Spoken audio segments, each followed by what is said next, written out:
Mientras Petro, el jefe de la mafia, se hace el loco incendiando al país y envenenando a sus masas con inventos como falsos golpes de Estado, inexistentes atentados y delirantes discursos que reflejan su odio, su resentimiento y su maldad, producto de toda suerte de desórdenes mentales que por supuesto se exacerban con la mezcla de alcohol y droga, a la patria se la están robando sin que la justicia haga nada para evitarlo.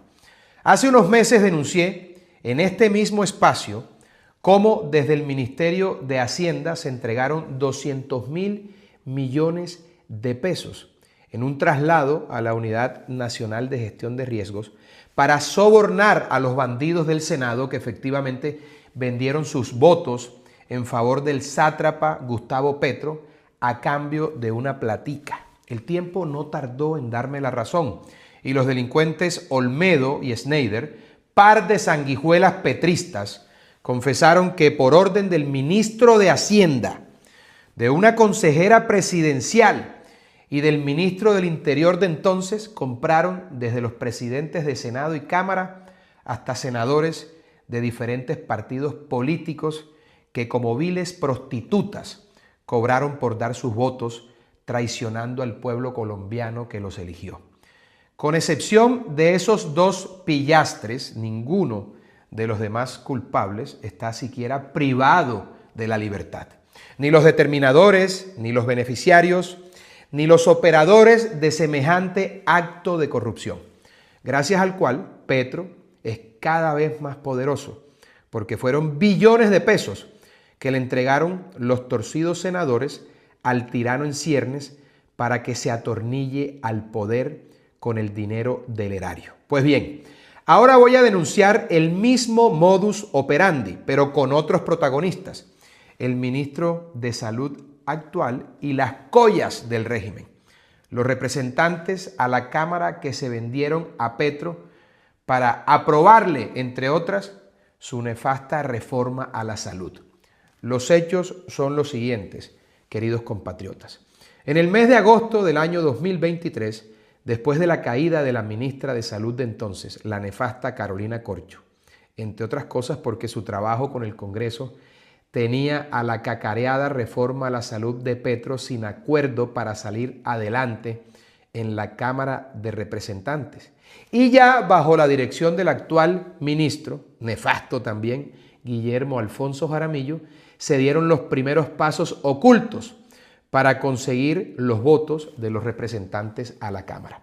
Para ello, el día 2 de agosto del año pasado, aquí están viendo el oficio en pantalla, el ministro de Salud solicitó a la directora de presupuesto del Ministerio de Hacienda, Claudia Marcela Numa, el traslado de 1 billón de pesos del presupuesto fijado para el aseguramiento del sistema de salud a infraestructura y atención de población vulnerable. Valga decir que previamente el Ministerio de Hacienda ya se había negado a atender dicha solicitud también hecha por el Ministerio, argumentando la supuesta gran vulneración del derecho a la salud de la población en regiones tales como La Guajira, el Pacífico, la Amazonía, la Orinoquía y otros territorios urbanos y rurales. Es decir, el gobierno criminal de Petro, al ver hundida su reforma, después de haber estado detenido el proceso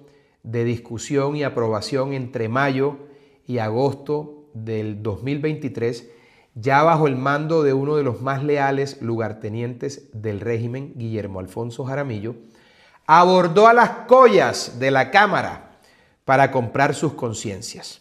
Como resultado de lo anterior, 1 billón de pesos que alimentaban el Fosiga y estaban destinados a pagar los servicios médicos adeudados por el sistema de salud a los prestadores del servicio, se trasladaron para remunerar a través de obras y contratos de suministros a los torcidos representantes que se vendieron al gobierno de Petro para votar la reforma a la salud.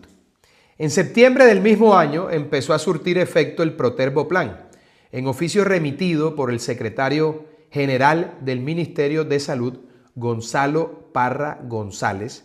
Aquí lo ven ustedes en pantalla, el mencionado oficio, porque esto es con pruebas.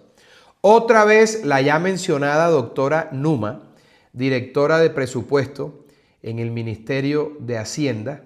Sí, la misma doctora Numa, ojalá hablara un día. Se pide autorizar un movimiento presupuestal para ejecutar 1.2 billones de pesos en el Ministerio de Salud para comprar buques, aparatos médicos y quirúrgicos, aparatos ortésicos y protésicos. Esos movimientos, representados en billones de pesos, fueron música para los oídos de las ratas del Congreso, que después de haber tenido engavetada la discusión de la reforma, tan pronto como los días 6 y 19 de septiembre, votaron y hundieron la ponencia negativa que tenía el proyecto y crearon allí la subcomisión de conciliación a la voz de buques y equipos ortésicos. La Cámara entonces bailó al compás del billete, como puede verse. El 5 de diciembre el gobierno cantó victoria. Los representantes aprobaron 133 de 143 artículos en una reforma a la salud que embutía en los bolsillos del gobierno 21 billones de pesos al año y se usarían, por supuesto, para corromper y seguir corrompiendo y lograr que Petro se atornille al poder. Aquí les dejo un ejemplo de cómo terminan asignados esos recursos.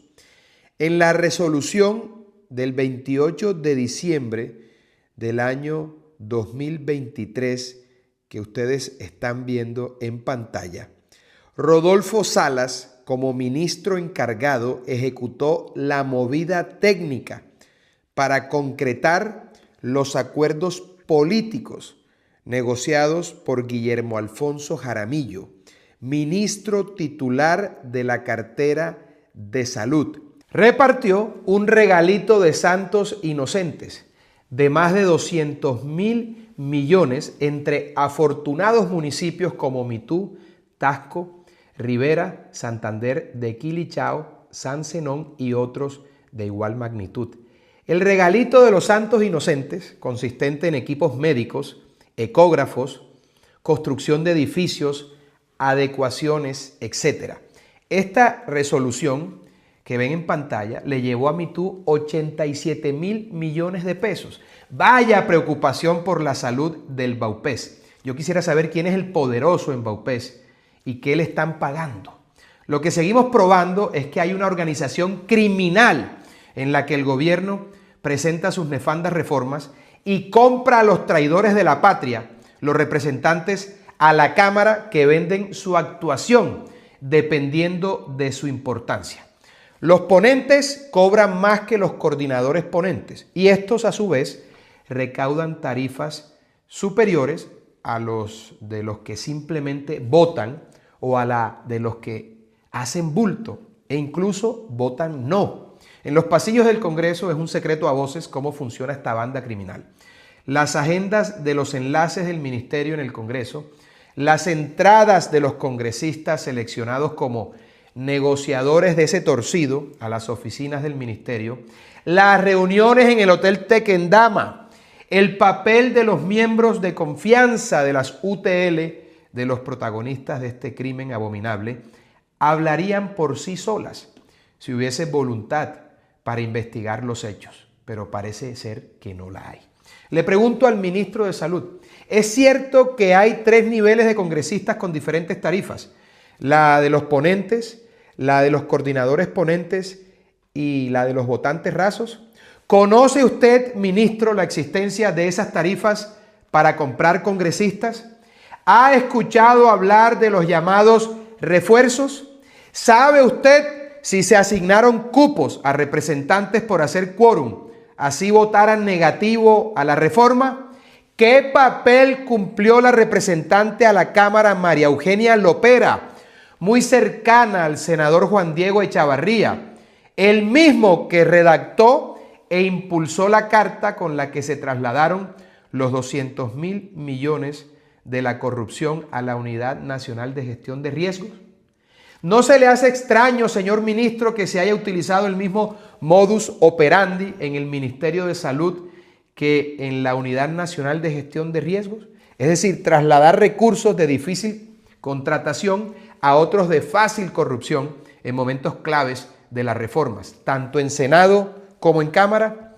¿Quiénes son los Olmedos y los Schneiders del Ministerio de Salud?